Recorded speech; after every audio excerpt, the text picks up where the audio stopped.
News 2 weeks away from the midterm elections, new polling shows voter enthusiasm is at an all-time high.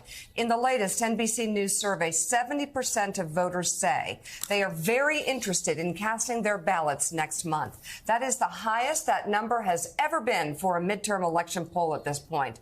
As for why that is, about 80% of voters from both major parties say the opposition poses a major threat that, if not stopped, could destroy America as we know it. Both sides believe this. That belief is so strong that about 2/3 of Democrats and Republicans say they are willing to vote for their party's candidate, even if that person had a moral failing in their personal life that goes against their own values. Let's bring in right now NBC News political correspondent Steve Kornacki, the big board. Steve, we're seeing that playing out, and we're going to get into the polls and how heated things are. I will say that we are seeing in a few states the prospects of possible ticket splitting. Look at Georgia, where Kemp is doing much better than Herschel Walker. He's walking away with it right now, it seems, at least in polls 2 weeks out. And then you have the same thing in Philadelphia, in Pennsylvania, where you have Dr. Oz, who's actually made it a really tight race and could end up winning, while Josh Shapiro, a Democrat, looks like he's on his way to becoming next governor of Pennsylvania. Yeah, I'd add a third state to that possibly, and for different reasons, different dynamic. Arizona, Carrie Lake, who has actually echoed everything Donald Trump has said about the 2020 election and was thought, I think, by conventional wisdom to be the weakest candidate Republicans could put up for governor, leading in the gubernatorial polling out there. And meanwhile, in the Senate race, the Democrat Mark Kelly, the incumbent, continues to lead. So there's the potential of a ticket split of a different type out in Arizona this year. Yeah, and you know, we did actually see this happen in 2020, and I think the most dramatic sense possible, at least in our times. Joe Biden won Maine by 9 points. Susan Collins, who many people I thought was going to actually lose that seat because of Kavanaugh and because, you know, fundraisers with the Federalist Society and the sort of things she had run against her entire career there, I thought she was going to lose. She ended up winning by 9 points. There's a whopping 18-point swing in Maine, which shows that is still possible. And it could happen here. But what races are you? Let's go through the poll from yesterday. Fascinating as always. And just the interplay between Biden's approval rating, which still is holding up pretty well. But this race where Republicans seemed really enthusiastic. Yeah, I think that was one of the biggest numbers that jumped out at me. Let's go through all of them, though, just so you can see what's in this poll here. When you ask the generic ballot question or new NBC poll with registered voters, that's the only criteria for being included in this question here.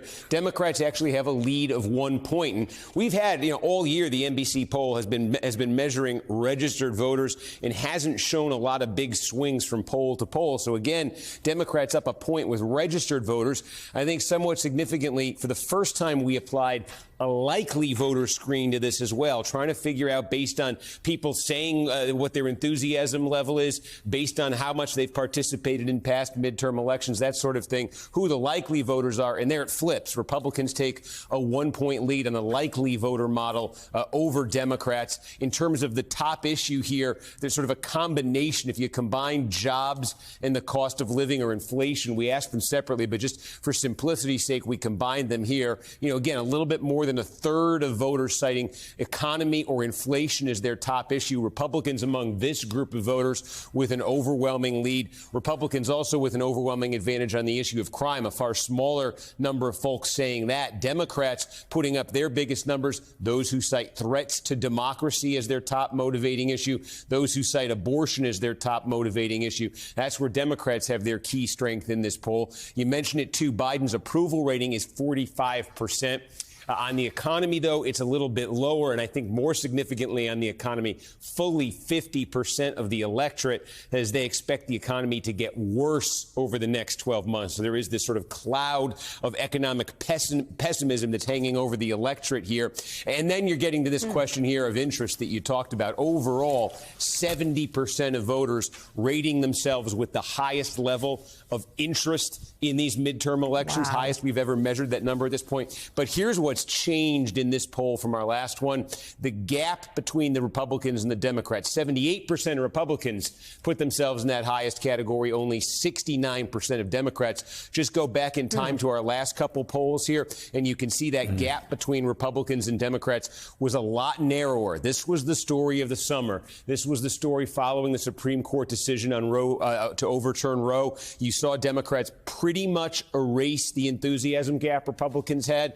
Now that enthusiasm gap is creeping back into the picture. And I think, when I showed you earlier that disconnect between the registered voters and the likely voters, that's what this is getting at. So to the extent this becomes a dynamic and this becomes a factor in the final 2 weeks and 1 day of this campaign, that's an opportunity there for Republicans.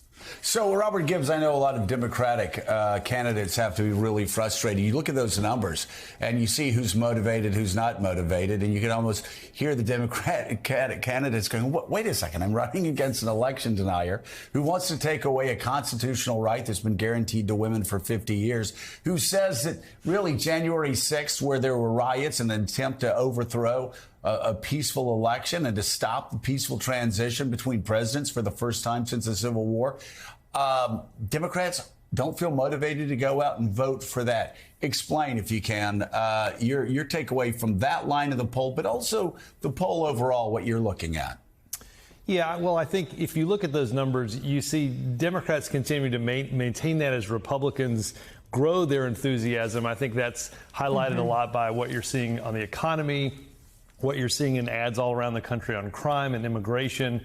And I think, look, this is a reaction, as most midterms are, to the person that's in the White House. I think overall the poll is obviously less good news for Democrats, particularly when you throw in the likely voter screen and it changes a bit of the congressional ballot to a +1 Republican. I am struck, too, Joe Biden's approval rating is still fairly strong for where it's been. I mean, 6 months ago, it was in the upper 30s. Now it's solidly in the mid 40s. But I think the issue agenda is what would be concerning if you're a Democratic strategist waking up in the country today.